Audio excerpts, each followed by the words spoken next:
guys, so ayan, magkukwento lang ako ng kaunting kwento lang, kaunti lang, okay, hindi mahaba.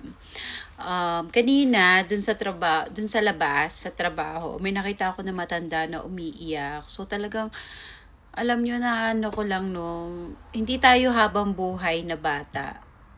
Iba talaga yung puso ng Pilipino pag nagtrabaho eh. Yung kahit tapos ka na magtrabaho, tapos may nakita kang umiiyak, lalo na pag matanda, talaga mapapatigil ka. So, tumigil ako, tumabi ako doon sa matanda, at sabi ko nga kung anong problema.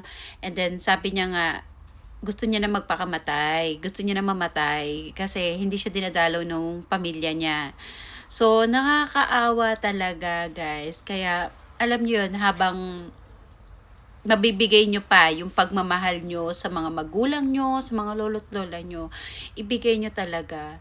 Ibigay nyo talaga. Talagang, hindi kayo habang buhay na bata. Hindi tayo habang buhay na bata. Tatanda din tayo. Naramdaman ko na yan.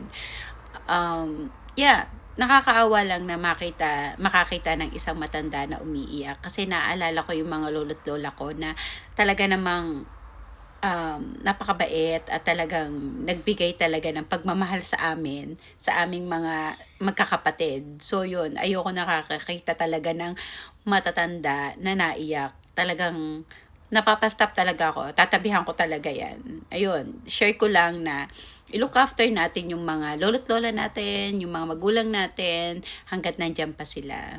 Yun lang. Bye!